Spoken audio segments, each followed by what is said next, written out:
جو حافظ نماز تراویح پڑھاتے ہیں اس کے بدلے میں پیسے مانگتے ہیں، کیا یہ کرنا جائز ہے یا نہیں؟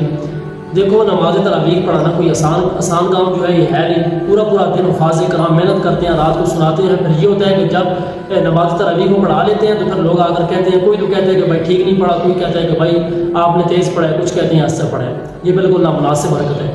دوسری بات یہ ہے کہ دیکھو، نماز تراویح پڑھانا اور اس کے بعد اس کی اجرت مانگنا یہ جائز نہیں ہے۔ ہاں، بہرحال لوگوں کو خود خیال کرنا چاہیے کہ بھائی سارا دن یہ بندہ محنت کرتا ہے اور اس سے قرآن کریم کی ہمیں تلاوت سنائیں گے، تو بہرحال لوگوں کو چاہیے کہ وہ ایک دوسرے سے بڑھ کر اس کی خدمت کریں، تاکہ اگر یہ لوگ اگر نہ ہوئے، انہوں نے خدمت کرنا چھوڑ دیجیے قرآن کریم کی، تو پھر کون کرے گا؟